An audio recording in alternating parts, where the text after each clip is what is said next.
नमस्कार दोस्तों, मैं हूं बाबूलाल और आज बात करेंगे उस उपचुनाव की जिसने पूरे राजस्थान की सियासत में हलचल मचा दी है। अंता विधानसभा सीट जो कि जिला बारां की है। यह चुनावी मैदान में अब जनता से ज्यादा नेताओं का मेला बन चुका है। जनता गुम है।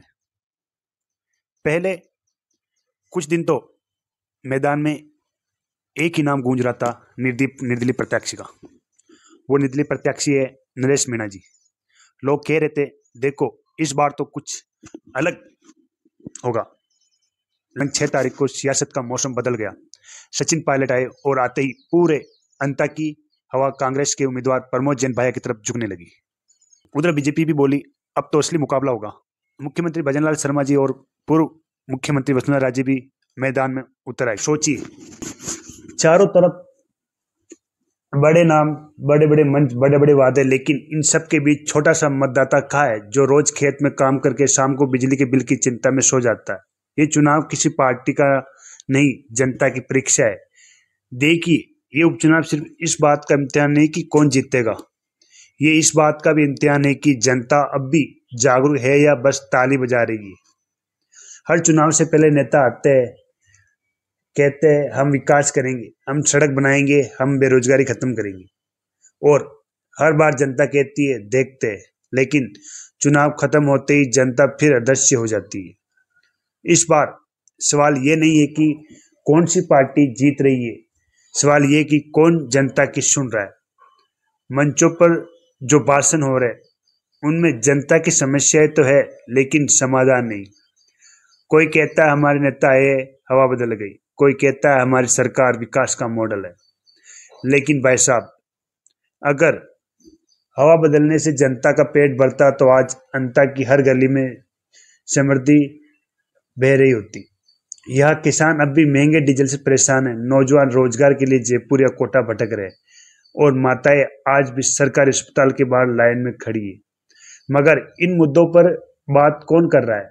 नरेश मीणा, प्रमोद जैन भाया या मोरपाल सुमन, या हम सब मिलकर? जनता के सवाल जो मंच तक नहीं पहुंचते, जनता पूछना चाहती है हमारे बच्चों के स्कूलों में अध्यापक कब मिलेंगे, गांव के खेतों को और घरों को पानी कब मिलेगा। हर बार वोट डालने के बाद सड़क क्यों टूट जाती। लेकिन चुनावी रैलियों में अब सवाल नहीं पूछे जाते, वह सिर्फ नारे गूंजते हैं। कोई कांग्रेस की जय बोलता है, कोई बीजेपी की जय, और कोई जनता सोचती है हमारी जय कब होगी। ये वक्त है अपनी ताकत पहचानने का। दोस्तों, लोकतंत्र में कोई भी सीट छोटी नहीं होती। अंतर विधानसभा की जनता तय कर सकती है कि राजनीति जनता केंद्रित होती है या नेता केंद्रित। ये चुनाव तय करेगा कि जनता अब भी वोट देती है या वोट बेचती है अपने विश्वास को। तो इस बार आप किसी झंडे को देखकर मत डालिए, अपने मुद्दे देखकर वोट डालिए। पूछिए हर प्रत्याशी से, 5 साल बाद जब मैं अपने बेटे के लिए यहाँ पर किसी काम से आऊंगा, क्या आप तब भी मेरे बीच में आएंगे? जनता की आवाज बुझी नहीं, बस दबाई गई है। इस वक्त सबसे बड़ी जिम्मेदारी सोशल मीडिया की, फेसबुक, व्हाट्सएप, यूट्यूब, जहां जनता अपनी बात कह सकती है बिना झंडा उठाए, बिना डर के। तो आज मैं ये लाइव इसलिए कर रहा हूं ताकि आप समझे कि आपकी राय मायने रखती है। नेताओं के भाषण खत्म हो जाएंगे लेकिन जनता के सवाल जिंदा रहेंगे। आप चाहे तो किसी भी पार्टी को चुनिए, लेकिन पहले अपने बच्चों का भविष्य चुनिए। जनता सबसे बड़ी पार्टी है। तो दोस्तों, अंता का ये उपचुनाव किसी दल की परीक्षा नहीं, ये जनता की समझदारी की परीक्षा है। अगर जनता एकजुट होकर अपने सवालों पर वोट देगी तो भी जीतेगा, उसे जवाब देना पड़ेगा।